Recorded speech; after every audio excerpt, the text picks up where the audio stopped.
Have you ever wanted to share something real, but then stopped mid-thought because you knew exactly how it might be dismissed, minimized, or used against you? So you stayed quiet. Or you didn't have the awareness to put the brain brakes on and you really wanted that connection, so you shared too much, too fast, and regretted it later? If this pattern sounds familiar, this episode is for you. You're trying to get vulnerability just right, but end up closing up or opening up too much. Today, I want to give you a way to share honestly without putting yourself on the line. It's exactly what I teach to my clients so they can feel comfortable sharing just the right amount of themselves in both personal and professional settings. It makes connection real without being fake or hiding themselves. Are you ready? Let's go.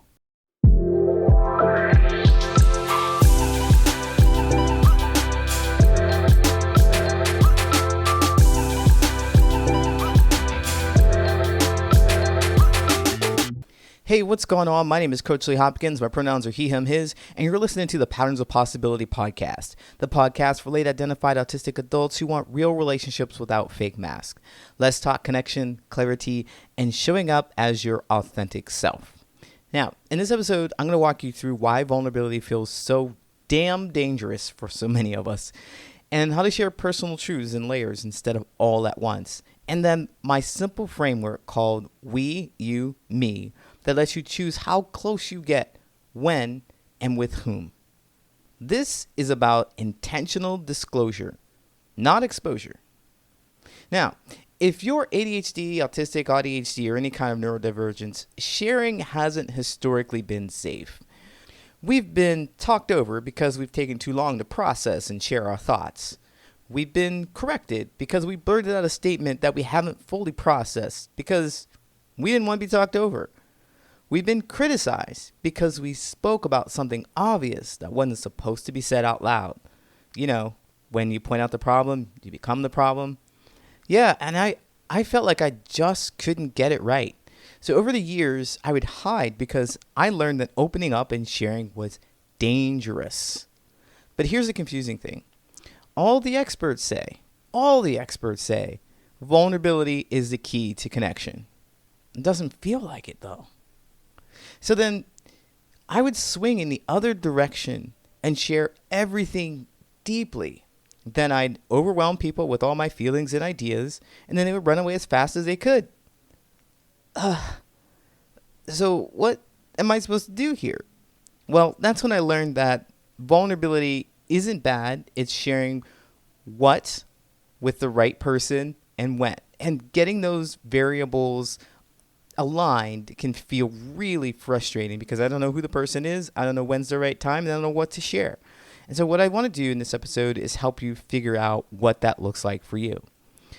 Because honestly, I haven't seen anyone present this in a way that makes sense for the literal mind, the autistic mind, who is thinking too much, too deeply, and needs something to be quantified, needs the don't share too deeply, don't share too much, don't share too quickly, too deeply, too much, too quickly. What are those things?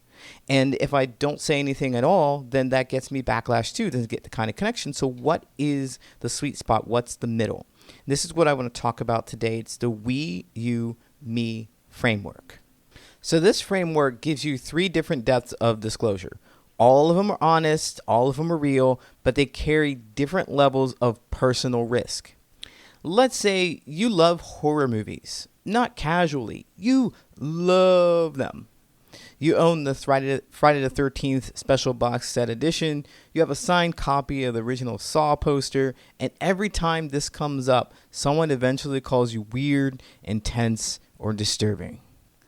So now you hesitate before saying anything at all. That's where We, You, Me comes in. You take whatever your special interest is or whatever you really like, and they're usually rejected for, and apply these layers. Let's talk about the first one. We. We is the distant shared observation. This is the least riskiest layer. You're not talking about yourself. You're not even expressing your own preferences. You're referencing something people in general say or notice. Here's an example. Horror movies have become more graphic over the last few decades. This creates distance. You're making an observation, but you're not placing yourself inside of it. What it does, it tests how their observation matches yours. Do they even pay attention to these kinds of topics? Are they even interested in learning? You're not revealing any emotions. You're just making a statement. Second layer, you. It's indirect proximity. This is the middle layer. Now you're closer to the topic, but it's still not about you. Here's an example. There's a creator on TikTok that shows on my For You page that does thoughtful breakdowns of recent horror movies. You're connected to the experience, but you're still not revealing how much you enjoy horror movies. What this does for you, it shows familiarity without exposure. It lets you watch how someone treats a real person in the story, and it signals that this topic matters to you without saying why. If they mock, minimize, or stereotype here, you've learned something important. Maybe you don't want to share a little much more.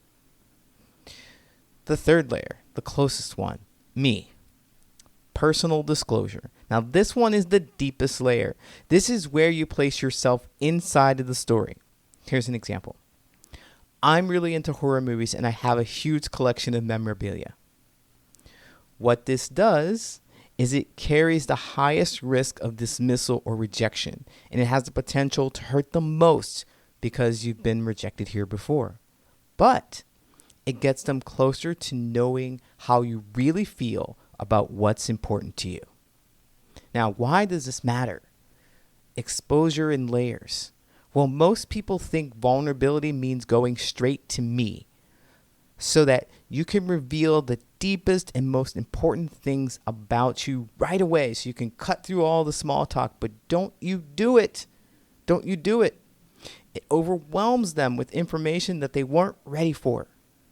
And it causes anxiety in you because you wondered if you shared too much, and then you second guess and feel awkward, and then you start overthinking because you worry you've overwhelmed or offended them, so you start thinking about ways to clean it up later. You can avoid all of this by simply not sharing too deeply too soon. This framework will help you do it. The we, the you, and the me.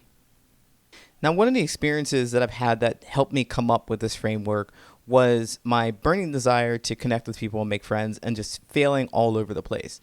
But at this time, I had discovered this idea that if I think positively and I put this out there into the universe, then I will get it back. So I had to take inspired action. So one of the things that I did in this story was I had thought, I'm going to go to some event and I'm going to make at least one friend. I'm going to talk to one person. I'm going to open up to them. That was my plan. And I think positively, this is going to work. I'm going to leave with a friend. So I go to this comedy club, and during one of the breaks, I approached this person and I started talking to them because I wanted to hold myself accountable. I was practicing this positive mindset. So I set an intention to go to this event and leave with one friend. And I'll never forget this. I found a cool guy, and I had my opening questions. What brings you here? I'm looking to connect with people who like comedy, blah, blah, blah. And I start steering the conversation in the direction that's more personal because I want them to know something important about me. I wanted to be vulnerable. That's what vulnerability is. So at that time, vulnerability meant deeply transformative. So I wanted them to know something deeply transformative about me. Who am I? What are the experiences that have I had that created the person that is standing in front of them today? And the biggest experience that I had at the time was that I had transitioned from female to male. So I'm transgender. And I wanted to share that with them because I thought that's exactly what a person who is a friend would know about me.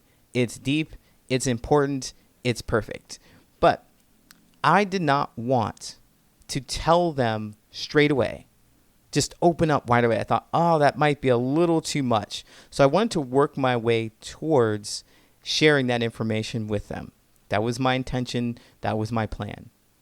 So I started steering the conversation in a direction talking about the LGBT community and some of the events in Chicago, and I was gauging their reaction. I wanted to see, well, I'm trans, and if I talk about this community that is we, then I'm going to see how they respond to it, because if they respond negatively to that, then it's very much likely that they're going to respond negatively to me being trans, talking to them in front of his face, right?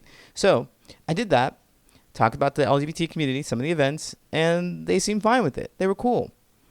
And then I mentioned something specifically in the news about transgender people. It's a little closer to my identity, but I wasn't outing myself. I was just trying to gauge how they felt about them. I was considering that if they reacted negatively to this, me talking about transgender people, something in the news, then they would likely respond the same way talking to a trans person. So I think they made a remark that seems safe about never seeing a trans person. They told me to my face, they've never seen a trans person before. And I thought, sir, you are speaking to one now.